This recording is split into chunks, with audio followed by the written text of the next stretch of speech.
everybody. Grab your popcorn, grab a drink. It is time for the Witches Movie Coven. Yep, 5 witches talking about witches in movies. We've got some fabulous witchy Disney-esque movies for you today.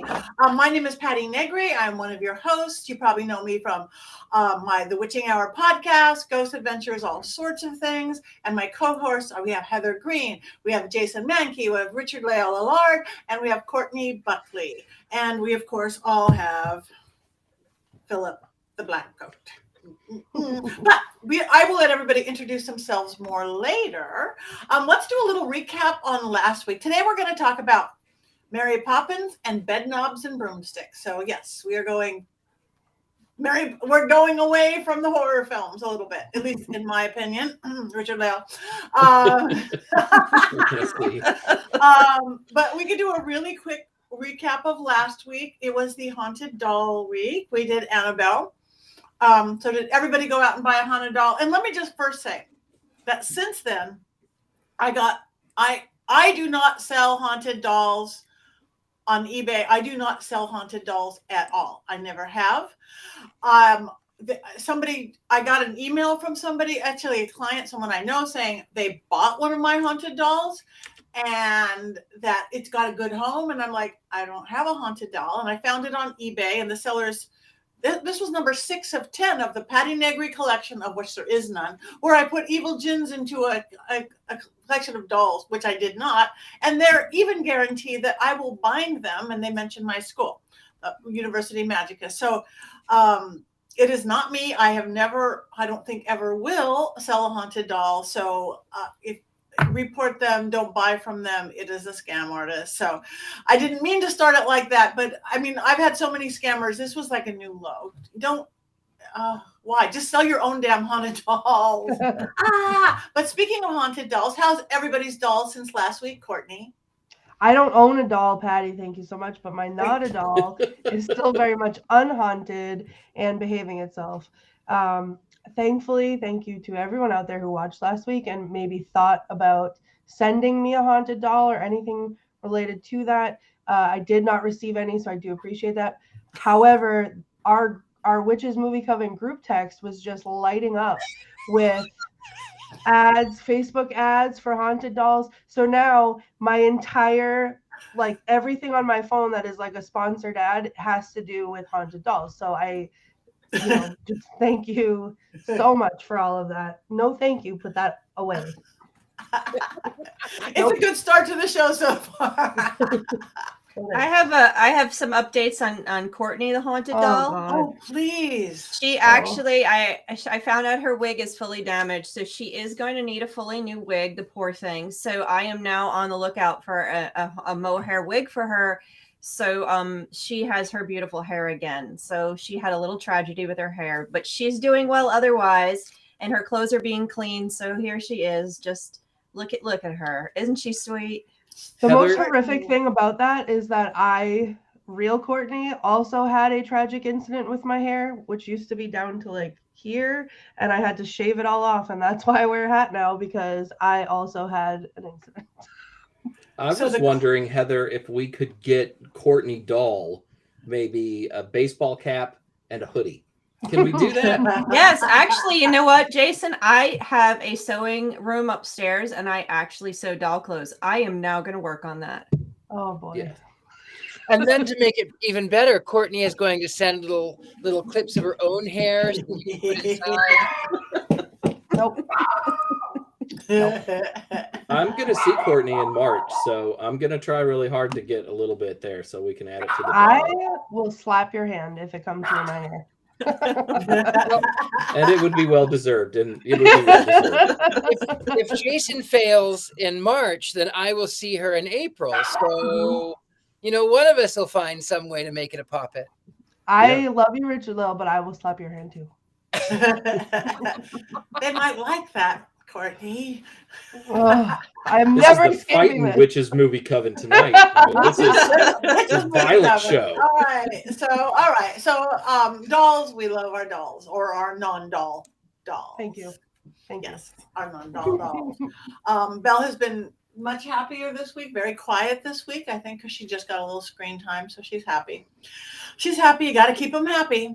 You learn that, Courtney. But let's talk. We decided first we were going to talk Bedknobs and Broomsticks. I honestly hadn't seen it in like 30 years or whenever it was. I definitely do not want to be the one to start. Who wants to be the one to start? Oh, Heather. I guess I'll start with the story. I have to say before, I know you guys probably don't know this, but Disney, I grew up with a healthy dose of Disney daily. I love Disney, everything about it. My graduate degrees, I spent most of my graduate school, film school studies doing Disney stuff, mostly animation. And so I know a whole lot about the history and just have spent my life around. I have Mickey hanging over here. I'll just say that it's been everywhere in my whole life. So I loved this movie as a kid. Came out in 1971. But it has an interesting story. They acquired it in 1940. He acquired it at the end in the 1940s.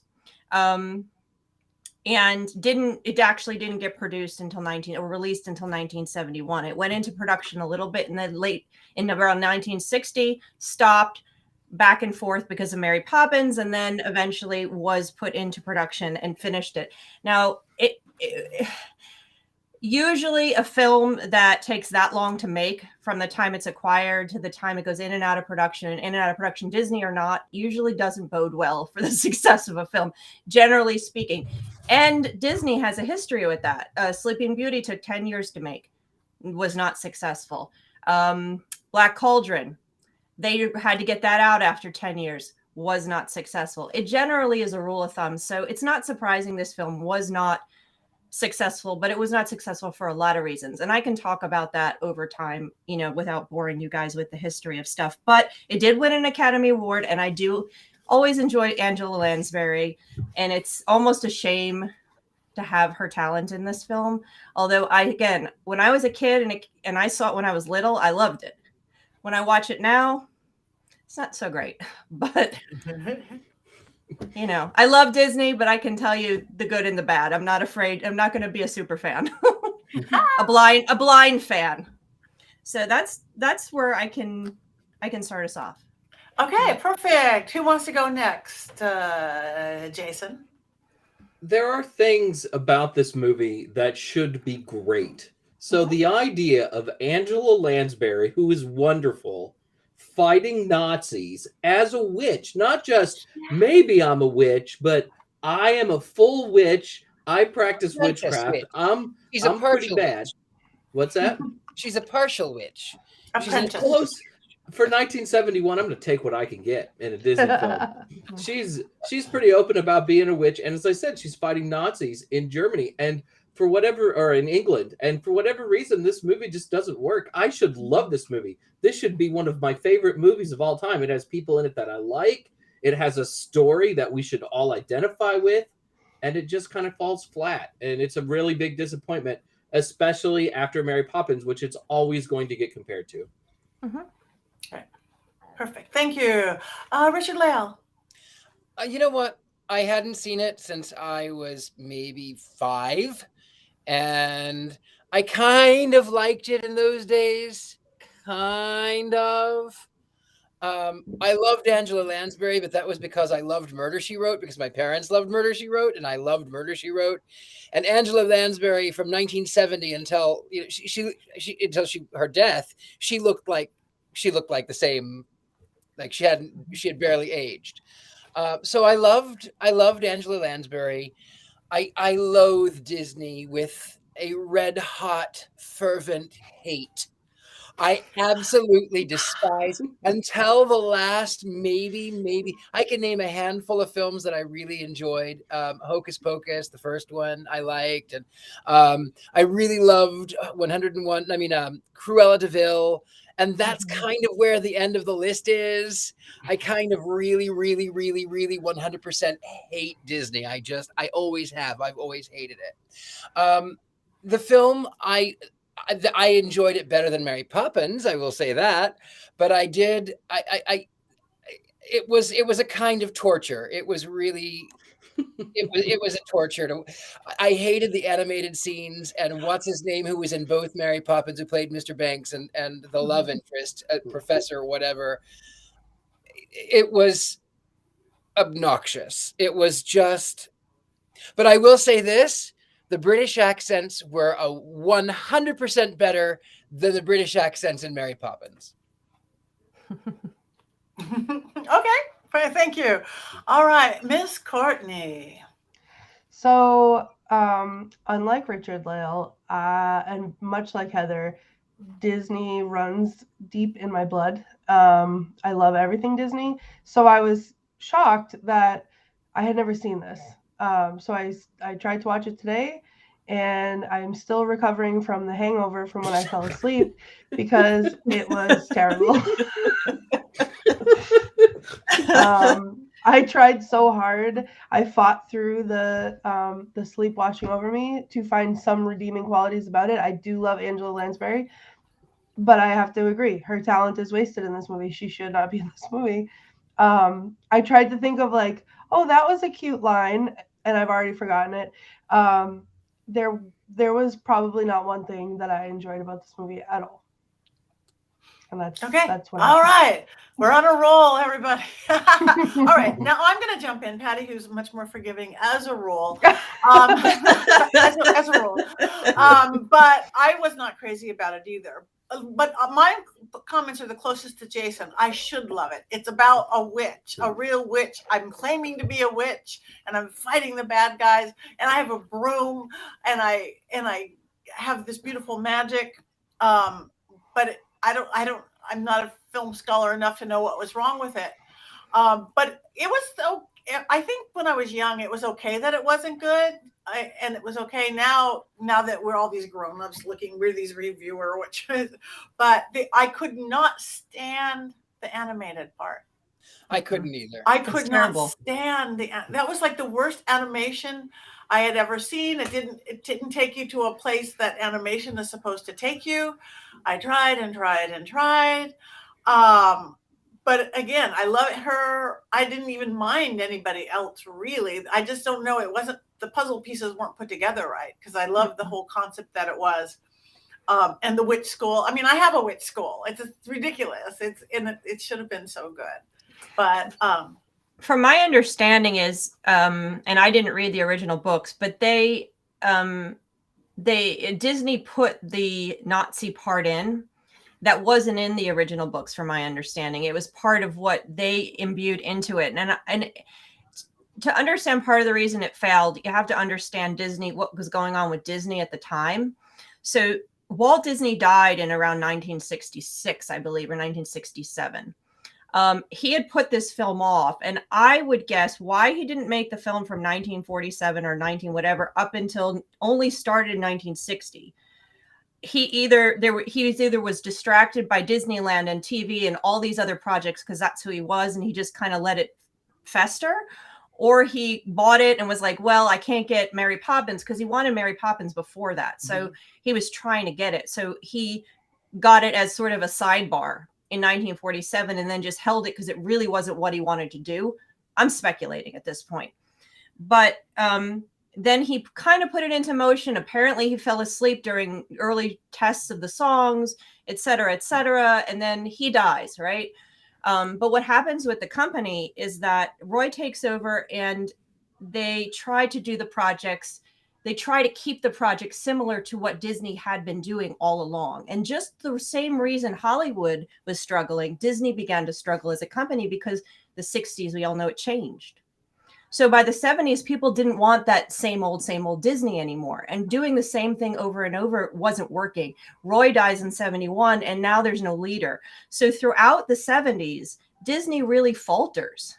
They change leadership in the early 80s, and the new Eisner starts to turn the company around, and they really don't get back on track until 1989 with Little Mermaid. And so this film Bedknobs and Broomsticks, wins an Academy Award. The next Disney film to win an Academy Award is The Little Mermaid. So they really struggled to find their bearings and find their place again throughout the next 2 decades. And that's one of the reasons this film is just an attempt to regurgitate Mary Poppins. They didn't do it on its own. They didn't give it its own merit, in my mind. And if they had tried to do that, instead of trying to make it Mary Poppins and ride that success, it might have worked. What But did it it didn't. win? What did it win an Academy Award for? Visual effects. Yeah, thank you. Visual. I mean, think and it should have. Like the end scene with the knights and stuff is kind of fun. Oh yeah, I love that. I don't know But- about that. I said Yeah. kind That of. was to me was the hokeyest part. But I started laughing. the color palette of the movie, it's just so bland to look at, and it's a Mhm. Disney movie, and it shouldn't be boring to look at, but it is. Like the whole thing, it's just sort of dour, and the songs are bad. They're The not songs are good songs. And the Sherman Brothers, because they wrote the Mary Poppins songs, we know that they can write good songs. Those are earworms. I mean, hate unless all you're the music Richard-Lael. Mary Unless Poppins. you're I hate Richard-Lael. it. Mary Poppins is About it. phenomenal. They're yeah. earworms. They're earworms, and there's none of that. If I have to hear Old Portobello Road one more time in my life, I might just try to like fall off the planet or something. It's such a bad song, and they come back to it over and over and over in the soundtrack. Oh, it's just not good. Right.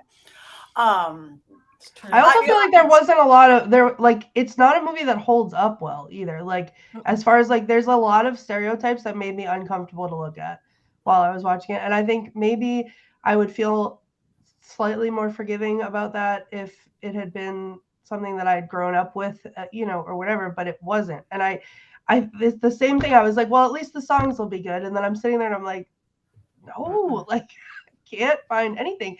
And I'm someone who loves a good terrible movie. Like I love a movie that like we've talked about it before, like Sharknado, or like any of those movies that like try really hard to like be serious but aren't, like whatever, like that whole genre of movies. And so I was almost there was a hot second there where I was like, okay, this isn't going to be good, but maybe it'll be so bad that I'll love it. And I fell asleep and I didn't finish it. So I don't even know the night scene that you're talking about because I could not force my way through it. Push to the end though. See, I liked it. That you didn't like that, Heather. And again, for the day, that's how many 40 plus years ago, 50 years ago, the see-through nights, and there was nobody marching along. And I thought even now, I thought, this is good. I thought that was a good part. And like Lisa said in the comments, we love your comments, you guys. We are reading them. We are watching them. Everybody wants a flying bed, right? What I don't understand is why they tried to do it, because the movie goes from this sweet story, potentially sweet story about this witch trying to learn witchcraft, the Wizard of Oz type magical person who's not a magical person running a school with these kids who are orphaned because of the war, this kind of like little setup that had the potential of being a small, sweet, uncomplicated story with a lot of heart into something bigger with the whole tribute to the British Army and the war against the Nazis, and it like converted into something else. And that's is, I think, the problem. One of the problems.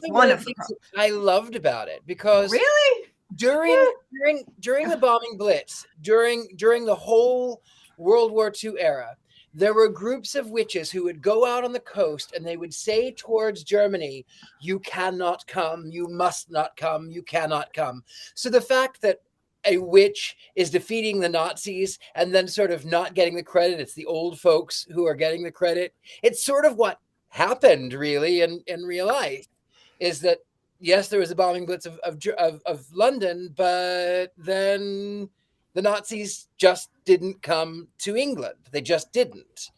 So right, I get that. I get that, and I get there's that reality, but I don't think Disney had any clue about that. I think that's a coincidence, is my guess, because again, they're the ones who put that part in the story. It was not written into the story. So if it was written into the story, I would say, yeah, maybe they were pulling off of reality with the witches that did do that, but they didn't. And then it's like it overcompensated. I think it could have even had that little piece if they had made it smaller without all the big hoopla at the end and the marching and the big scene with the castle and all. I'm like, it's turned into another movie at this point. And so I was really not liking that ending. I'm sorry.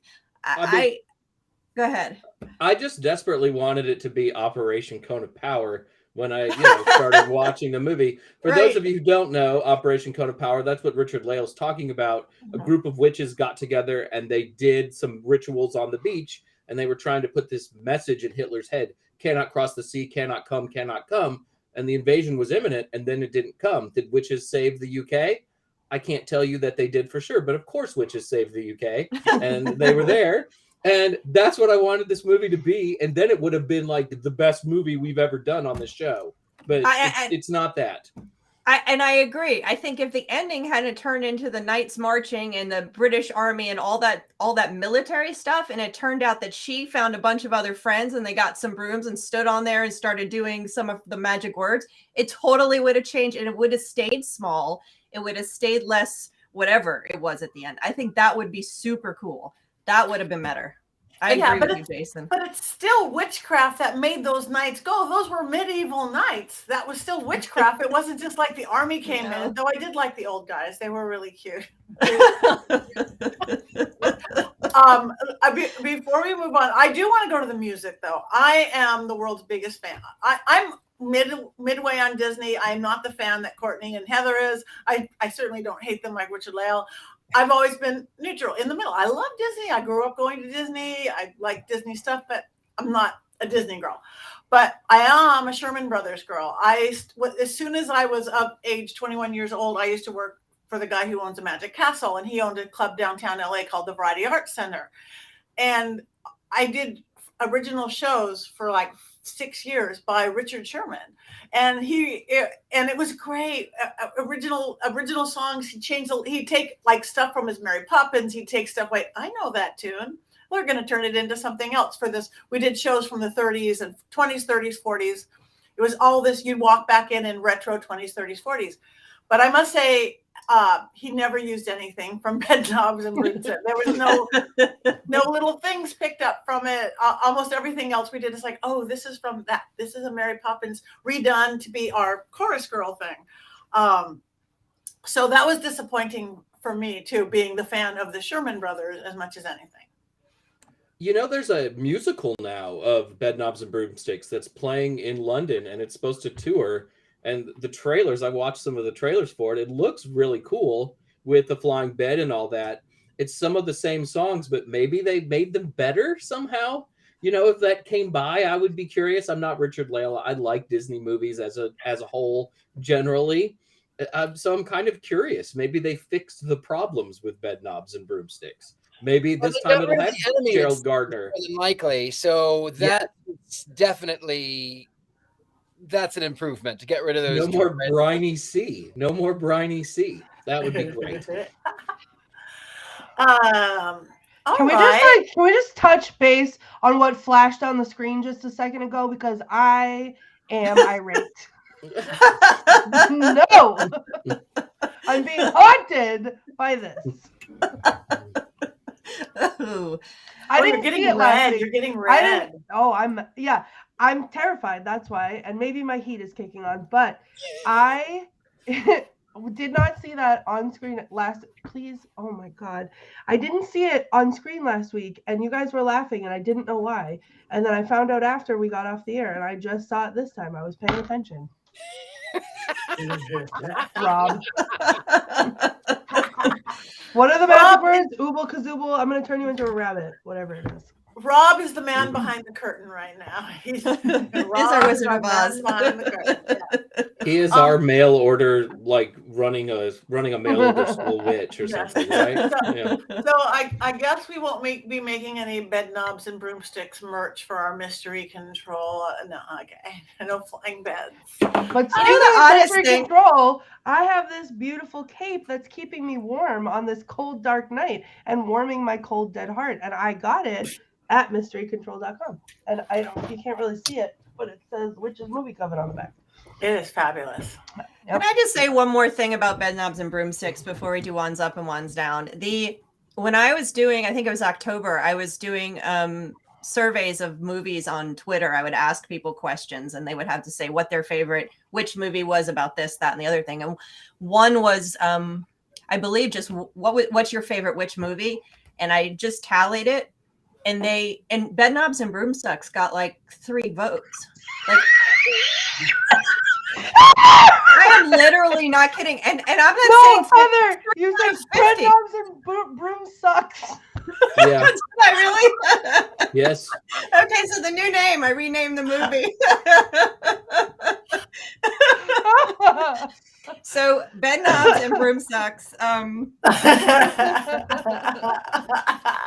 Okay, one's up, one's down. My wand is on the other side of my desk, so I'm going to do Poppins up, Poppins down. Why is there always a doll? Bedknobs and Broomsticks is what this movie There we is. go, another name. That's yeah. I think we have to do hashtag Bedknobs and Broomsticks from now on. My bar with Disney is very low, so I'm not. I didn't love it. I hated it, but I hated it less than the next film we're going to talk about. I'm going to do this. I'm going to do this. Yeah. I'm not giving it a full down. This is like a 3/4 down. All right, now I'm Down. changing Because mine. Oh, no. it's a historical artifact, you know. It's Okay, a Uh, that that kind of went doesn't- up. Okay, thank That doesn't excuse it. Wizard of Oz is a historical artifact, and it always gets ones up, multiple ones. but it's good, you know. But that's a good Right. movie. You know, Right, this isn't that's the my worst point. thing I've ever seen. I've seen It is the worst thing I've ever Velocipaster. seen.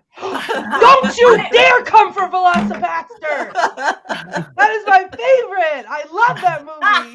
I must say, I feel like very guilty doing wands down, so I'm going sideways because some little kid might like it, and then there's witches saving the world, and they might even like the animated, and they And probably it's don't Angela care. Lansbury.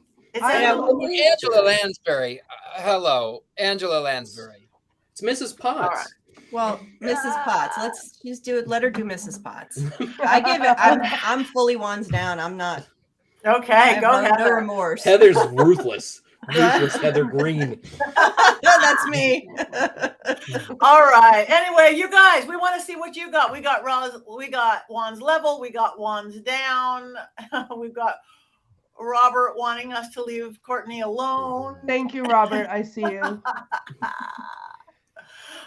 So we haven't had a wands up yet.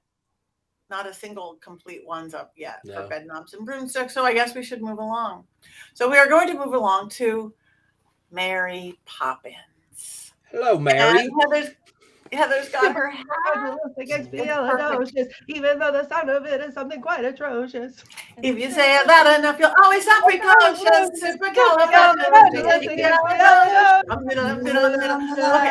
that's the Sherman Brothers. That's my Sherman Yes. Brothers. Every song in it is an earworm. Richard-Lael. All right, who wants to go first? Not Richard-Lael. Who wants to go first? We'll go back and forth a little. Courtney, you go first. Okay, so unlike Bedknobs and Broomsticks, I did grow up with Mary Poppins, and I love it. There's nothing that movie can do wrong as far as the movie goes, in my opinion. Every song, I love it. I sing Supercalifragilisticexpialidocious or say the word at least once a week, just naturally.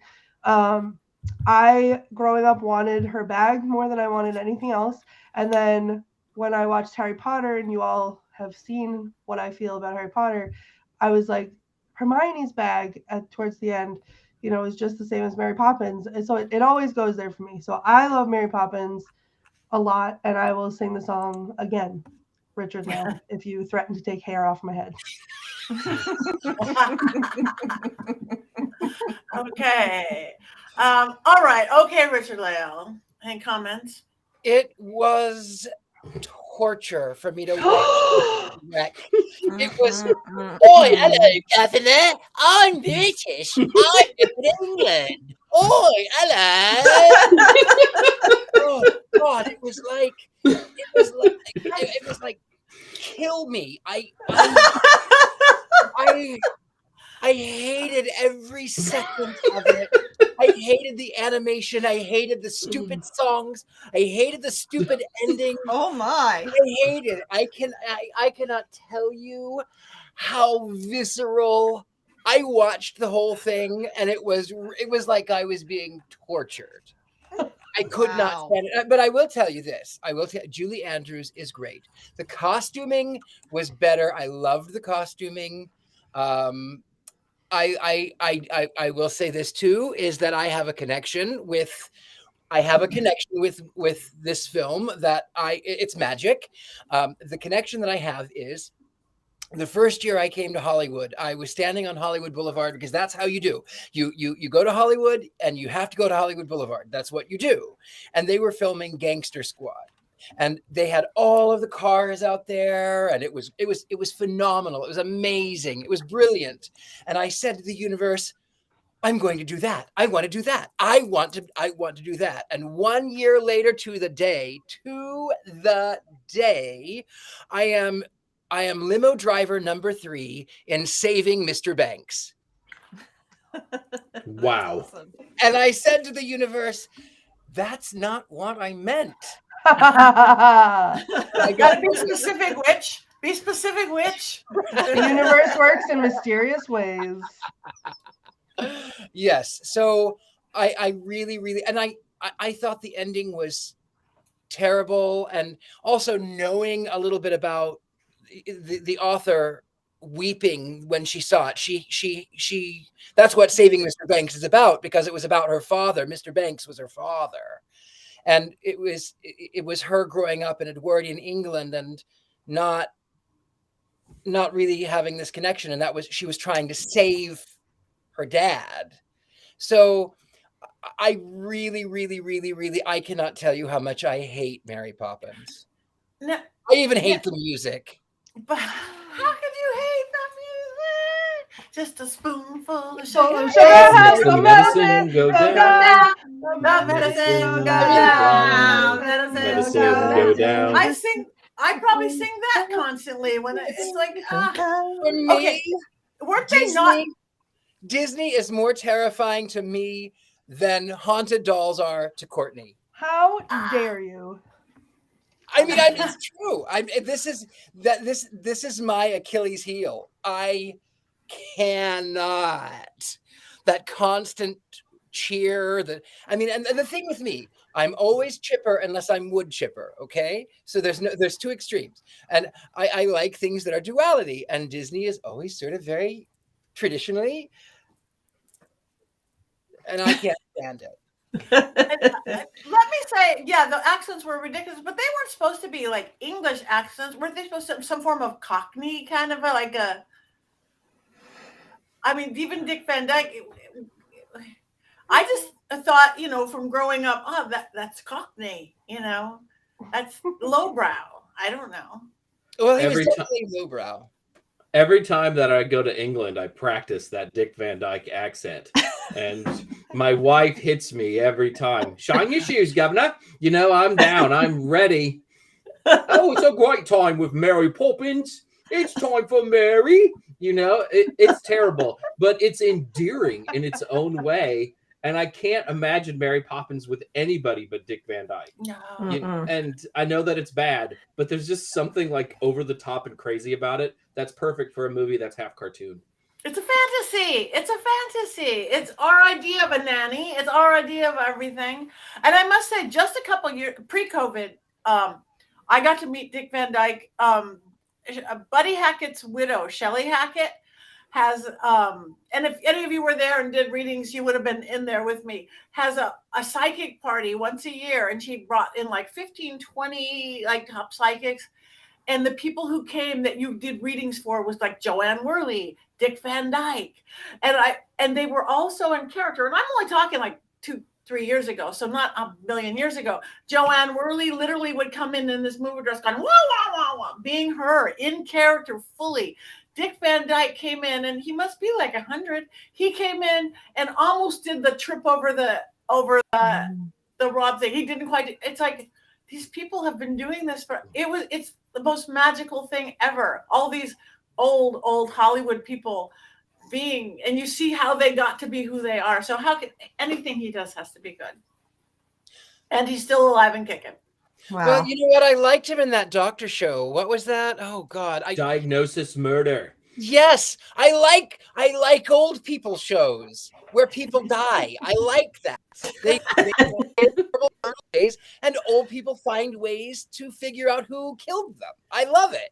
I love old people shows. Richard-Lael, if it helps you at all, this felt like an old people show to me.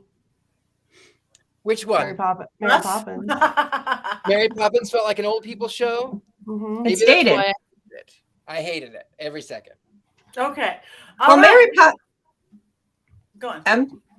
Well, Mary Poppins, you know, just add the history in because that's what I usually do. I get to give my Cliff Clavin moments in film history. So this one, he didn't get the rights. If you saw the movie, know the history. A lot of people do now. He didn't get the rights until finally 1961, I think. And then the film got made right then. I mean, it was everything else. This is what he did. And it won tons of awards. In fact, I just read in one of my books that Julie Andrews didn't want to do the part in the beginning. She actually was irritated because she was not given the part of Eliza Doolittle in Dr. Doolittle. No, Eliza Doolittle in My Fair Lady. My Fair Lady. Thank you. Oh, right. They gave it to Audrey Hepburn, and that was, in my opinion, the wrong thing to do. I love Audrey Hepburn, but Julie Andrews is Julie Andrews. I love her. And being a fan of musical theater, Julie Andrews is one of my idols. So she should have had that role, but she didn't get it. She was irritated and almost turned it down. They actually wanted her to do Bedknobs and Broomsticks too, but she turned that one down. Thankfully, Wise woman. I don't think she could have saved it. But you know, for me. This movie came out. So this movie came out and was released pre his death, before Hollywood started to before the society started to change over. A lot of the movies still were very 1950s. It was still classic Disney, and it was still successful. It wasn't until you got to the mid 60s and I've talked about this with Bewitched and the Addams Family, a lot of witch movies. It is until you get to the late 60s where Hollywood really can't find its place and starts to change over, make that change. So this movie was still old. It still was very much classic Disney. Bedknobs and Broomsticks, released in 1971, was trying to do classic Disney in an age when it wasn't working anymore. So this one fits right in. And this movie is tighter. The story's tighter. It stays right in the place it's supposed to stay. It doesn't try to go off and talk about politics and Nazis from 20 years ago and stuff. So it stays very central. I loved it as a kid. I could sing every song. I remember the record that my parents had, and I would put it on and stare at the words of the songs and sing them. And I would watch this constantly. Now, if I had to choose between this one and The Sound of Music, I take Sound of Music anytime because I love The Sound of Music. I'm talking about Julie Andrews here, but this one is really good. Now, another one that came out, Disney did right around the same time as this one, was The Three Lives of Thomasina.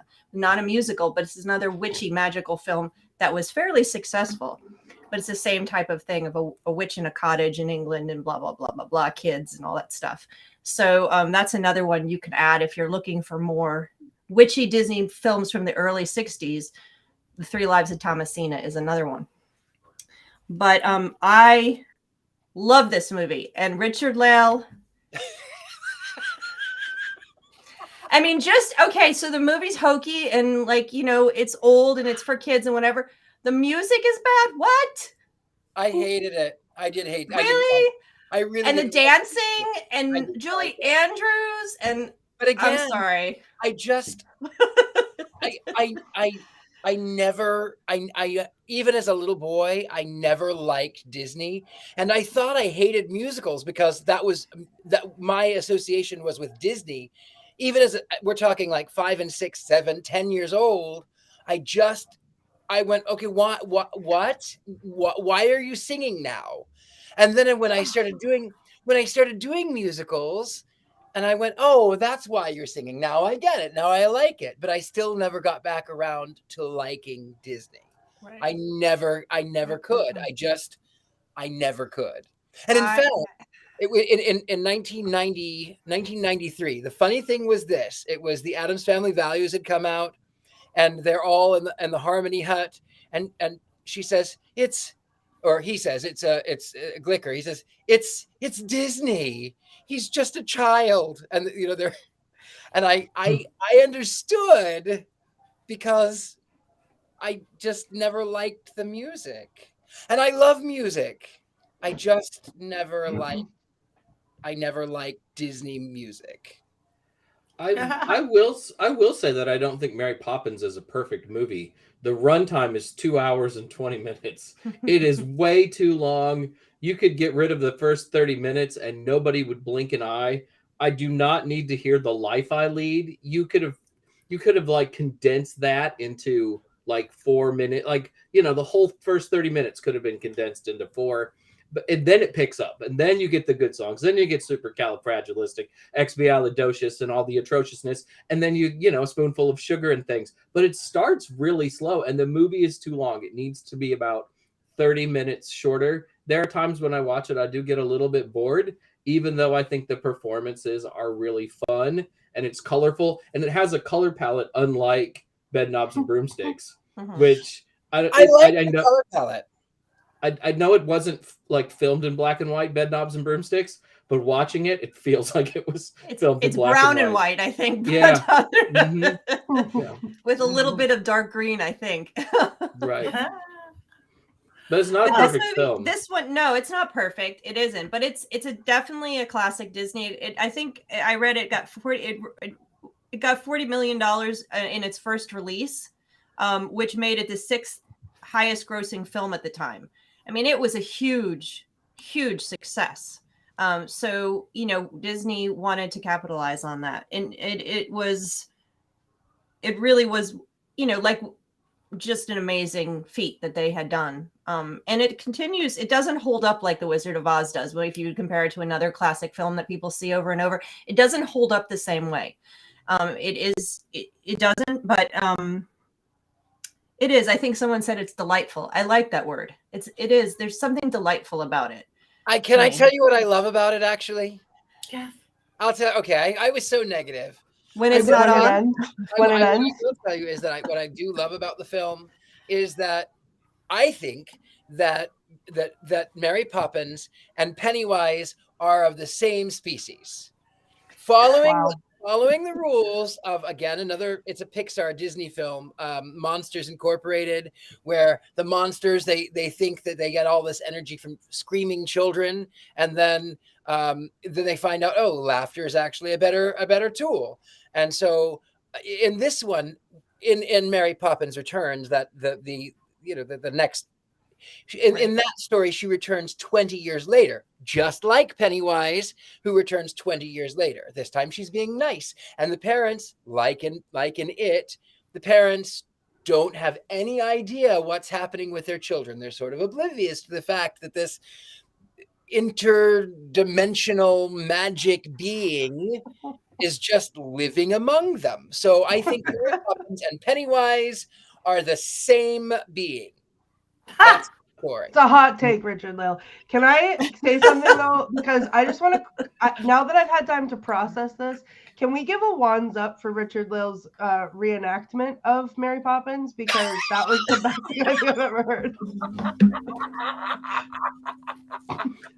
I'm just all excited so now. Aggressive. I felt really aggressive during that, and it was like, a good performance. Yeah, a good performance makes you feel something. So now I'm just excited about these like future installments of Mary Poppins every 20 years. I mean, she was 1910, 1930. I want to see her in 1950s. I assume that'll be like Ariana Grande or something.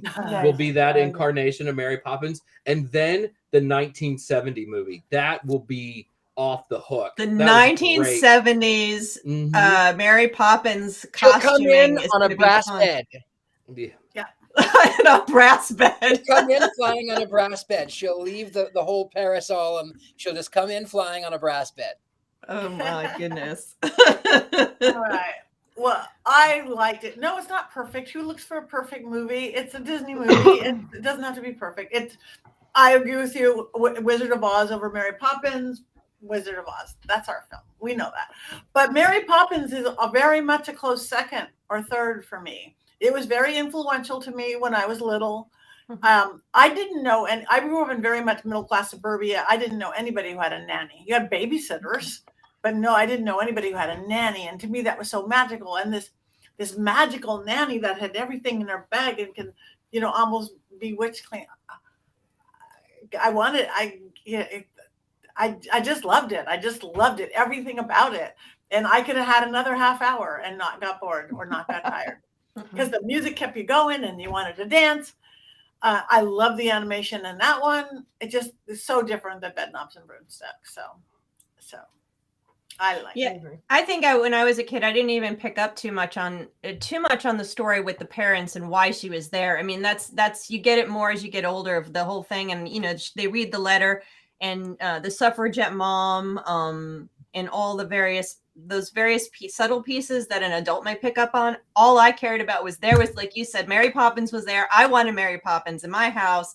I wanted to be able to do all the things that she could do. I wanted the magic bag. I imagined myself as one of those kids, and I love musicals. So you put a song in a good story, I'm in.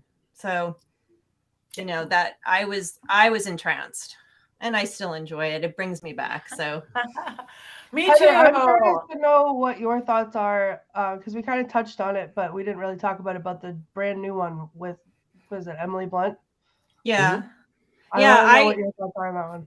Well, you know what? I was hoping I could rewatch it for today to be more specific, but what I remember about it was I enjoyed watching it when I was watching it. I don't remember thinking this is terrible, but it wasn't Mary Poppins. And so I don't remember the songs. And it has good people in it, and it has, I don't remember it being bothered by it, but it's forgettable. For me, it was just, okay. Something like Mary Poppins is hard to recreate when you have such a cultural iconic film, or to bring back. They were not successful, I don't think, in reaching that point. It's not a stain on the legacy of the Mary Poppins movie, but as Heather says, it's just not memorable. It's fine. I enjoyed watching it. I think we've watched it 2 or 3 times, but if you wanted me to tell you like a whole lot of details about it, other than kid grows up, it's not as cool as Mary Poppins liked, she visits him again, and Lin-Manuel Miranda are in it. That's about all I can tell you. And Dick Van Dyke shows up too. He does. I was going to say he makes a cameo at some point, doesn't he? Yeah, at the very end. He's the banker, which was in the original film too. That's right. Yeah, but I mean, I was watching it and I was like, if Dick Van Dyke isn't in this movie, I'm going to yell and scream, and express my dissatisfaction on Twitter. But they save themselves at the end and he shows up. I agree with you 100%. That is exactly my feeling. It's not a stain, but it really wasn't. Yeah, Sam's right. The version the songs weren't bad. I didn't go, oh, these are terrible, like Bedknobs and Broomsticks. And it was fun, but it doesn't stick in your head like supercalifragilisticexpialidocious, which is a word nobody should know. But the song is so good that you know it, right? Yeah, except for Richard-Lael. He probably doesn't know the word. He probably screws it up on purpose. I watched it a couple of times in the movie theater, and I feel like, yes, I agree. It was not like, I remember the scene where they were sliding down the bathtub, and I kind of like can remember the tune of the song, and I remember the Dick Van Dyke thing. But I remember yes, does it hold a candle to the original? No, but I feel like the fan service in the movie was really well done, and I cried watching it the first time, because I just was overwhelmed with like the nostalgia of it for me. But a movie can't stand on nostalgia alone. So I don't disagree, but I was just curious to hear, like, for someone who loves it as much as I love it, how you felt about it. I don't know if I cry when I cry at nostalgic movies too, just the sheer fact that you're getting to see something again. I'll cry when I walk into Disneyland, just because I'm at Disneyland again. I mean, this nostalgia hits me like that too. So I totally get what you're saying. I cried when the Star Wars returned, that first one in the last. So bad. The last set of movies, when the first one opened in the theaters, we went as a family, and I have cried at never the beginning. seen- Oh. I have Oh, never here we seen go. Here one- we go. Richard-Lael. Richard-Lael. He's having Stop. internet issues. He's I having have internet issues. never Were you seen breaking up, one Richard-Lael? Can't hear you. You're in a of Star tunnel. Wars. Not You're in a Richard- tunnel. Richard-Lael, I'm starting to think that you're from another planet, Richard-Lael. Are you Pennywise? It's possible. It is definitely The not. prequels are I better cried than the on new trilogy. Ugh. I cried when I saw The Force Awakens because I was sad that somebody remade Star Wars in a Yep. crappier way. Jason, I think That's- that you're More you're or in the less. same tunnel. You're in the same tunnel as Richard-Lael right now. You just said prequels to me, and I can't talk to you anymore. I will not be seeing you in March. I'm so sorry. I have to wash my hair that day. People have been telling me that since high school, avoiding me for dates. I am going to track you down. What there was a question that our producer Rob has asked, I think last week or before the show. Is Mary Poppins a witch? That's a big question, and I got that a question a lot while I was and had to consider it while I was writing my book. Because did I include Mary Poppins in my study? And I could argue it either way. So I'd like to hear what everyone else has to say, because I can argue either way. Yes, she's a witch. There's no question about it. I mean, in the beginning, she doesn't have a broom, but she has an umbrella. That's her version of a broom. She flew in from the skies. She's magic. Yes, I think I always thought she was a witch. They didn't have to say it, but they did say it in the beginning. So you got thought witch if you were a little kid. So I vote she is. Next. I believe she's a killer clown from outer space. Yeah. You already voiced that. Is she a witch? No, I don't think she's a witch. I think she's a killer clown from outer space. That's all I have on that. I'll take it. I'm not sure she would have self-identified as a witch, but I think she's witchy. I mean, she's doing magic and stuff. I mean, what else? Who else does that? She's certainly not a Catholic nun, right? I'm good with witch. I think we could run with that. Well, she Yeah, I doesn't feel like- self-identify, so we can't call her that, though. That would not be okay, would it? But she's dead. So we are doing that a lot now. We're reclassifying people, and I'm cool with going with bitch. I mean, Julie Andrews is not dead, No. but Mary Poppins, who was there in 1910, would probably be dead. But I mean, she's Pennywise now, and I'm really confused because of Richard-Lael. So I mean, maybe I don't know. If she wasn't a witch then, she would have embraced it in the 1970 fourth film. Mary Poppins Goes to Woodstock 2 or something, that That's awesome. Valid. That's a valid point. Yeah. Let's Yeah. take that I one. will tell you a funny story too about Mary Poppins. A friend of mine was an exotic dancer, and she dressed. I'm not making this up. She dressed like Mary Poppins, and her thing was she was Cherry Poppins.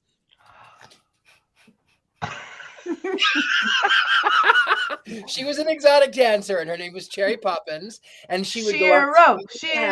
Shiro. I mean, So, I'm intrigued. If you love Mary Poppins, you would love Cherry Poppins. That's what I would say. Yeah. Did she get down to knickers? She did. She really. She But like- did. But like knickers. I would think Mary Poppins, her underwear would. Oh, like the pantaloons. Mhm. Yeah. Yeah, pantaloons, exactly. This is odd. Somehow we always get here, and I'm not sure how. Well, didn't You know how? wasn't I'm the good- house on Cherry Lane? Oh. Yes. hmm Wow. It was cherry tree or cherry. Yeah. Mm. Cherry Tree? Tree. I know Cherry was in the name of the street Yep. where they lived. Mhm. Yes. Number 13, Cherry Lane. Wasn't that right? 17, I think. It should have been 13. Oh, I don't yeah, know. I can't remember. I mean, I hated the film, and it was a torture to watch it. So it was. I couldn't. I was barely awake past that point. Scared and Alone is telling us it has to be a G-rated show, folks.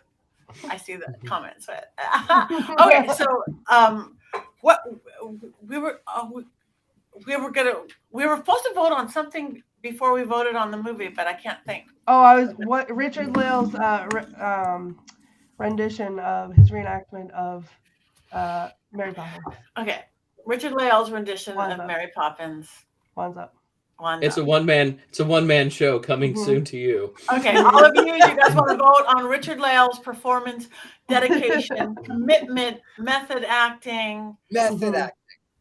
The commitment was my favorite part of it.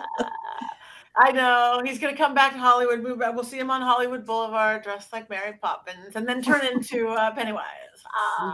One Ooh, I side. like it. Halloween costume this year, Richard-Lael sorted already. You got it. All right. I'm not. I could never be something so scary as Disney. Anything. Disney I could princess. never. Don't be a Disney princess.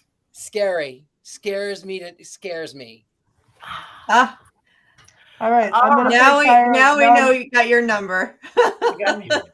I'm Start storing sending all your that Disney right in here. princess Barbies to Richard. Mhm. All right. Well, everybody, I think you got all wands and thumbs and puppets up on that one, Richard-Lael. But now let's vote on the movie. You guys vote too before we go. Mary Poppins, wands up, wands down. Wands up, wands up, wands up. When we don't even have a wand is so low on Richard-Lael's, we can't even see it. We got bones up, we got femurs up, we got wands up. Poppets up. Poppets up. Yeah. I can't reach my wand. We mostly got wands up. Some people voted, neutral for the returns. I have never seen the return, so I cannot vote. Look at that! You got Mickey head. Hi, Remain calm, Richard-Lael. Richard-Lael. You're safe. This is a safe place. You're okay. You know what, though? I will tell you that with those gloves, it reminds me of all of my food allergies. So, you never know. I'm always swelling and puffing up. So maybe take a Benadryl. Maybe I don't know. It's just got me in the mood for hamburger helper. Yes! All right. You guys come back next week. Tell your friends. Everybody, I want to see. I've got just a couple minutes left. Anybody go through everybody where they can find you. Let's start with Courtney. Me. You can Anything find me coming up? online. I do. I have some stuff coming up online. Oh my goodness. I have two thoughts crossing. I'm doing the anti-Valentine's Day tour this year in Salem. So if you are visiting Salem or you're local, come check us out. It's from the 10th of February through the 14th of February every night, at least once a night. It is going to be on the trolley so you can stay warm and you can learn all about all of the ways that if you get married or fall in love, you will be murdered. And check out the Salem Night Tour Instagram page and Facebook page, because I know that you guys are all used to seeing me like this, but I dressed like a human this weekend, and I did my hair and I did my makeup and I did a photo shoot. I was wearing a dress, and those pictures will be posted as part of the promotion for this tour, so you can check that out. And I will repost them on my various social medias. You can find me at The Themes on Instagram, TikTok, all the fun stuff. Twitch, I do horror games. And of course, I am Ghostbait on Scared and Alone, and the website is right there, scaredandalone.com. And if you want to be cool like me, go to mysterycontrol.com and get all your Witches Movie Coven gear, because there's some good stuff on there. I have to go shopping again. Yep. And there's new stuff on there, so check it out. If you went there last week, go there again. I haven't even gone there yet, but the man behind the curtain says go there again. All right, Jason. I'm Jason Mankey at Pan Mankey, I think, on most of my social media, and I'm on the road a lot in February and March. My first trip is to Detroit for Convocation, which is 1,000 pagans in a hotel in Detroit, which is great because then you don't have to go outside because it's Detroit in February. Austin Witch Fest, Paganicon in Minneapolis, and then Boxborough, Massachusetts for the Magical Marketplace and Psychic Fair. I'm so excited to be hitting the road. And I'm still going to try to do this show even when I'm on the road. We're going to see how that works. Yeah, beautiful. All right, Heather. Hi. You can find me on all my socials and go to heathergreene.net. They're all there. They are pretty much Heather Greene 001 or Heather Greene Writes, but you go to my website and find them all there. And I also update where I'm going to be or what I'm doing. I also update my articles. You can find those. I do those couple a month. So look for that mostly at Religion News Service. You'll find some. I just did a neat one on crystals that was published last week. So you can find those links on my website.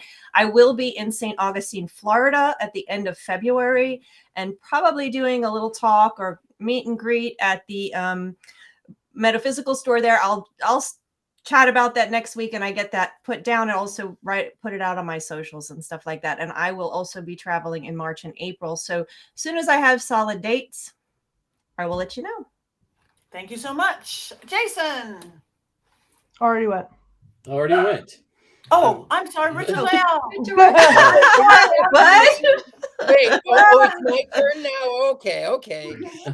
So I'm easily found anywhere. Gentleman Psychics are sold. TheGentlemanPsychic.com is my website.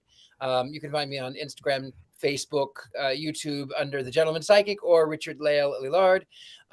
Also, I will be going to SatanCon in April in Boston, and I'll also be in Salem in April. So you can find me there. And then, of course, I'll get to see Courtney in the flesh, and maybe I'll bring a haunted doll. I don't know. No.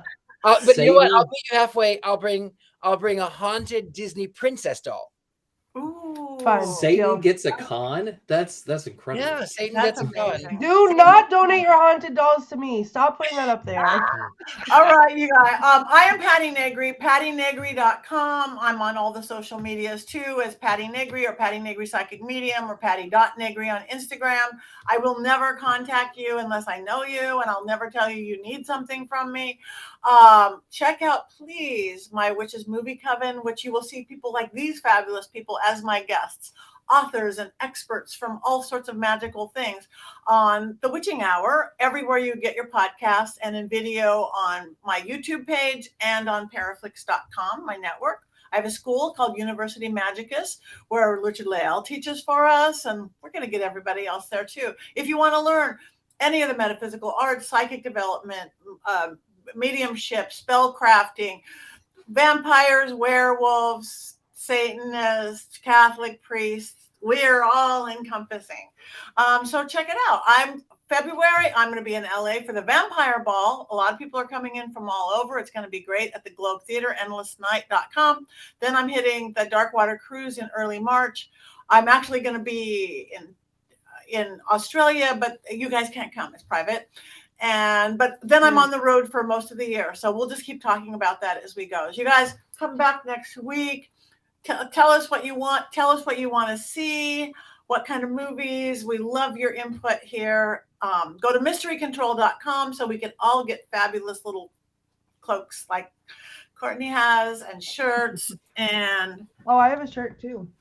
wait, and I just love shirt and of course, I know we're going long.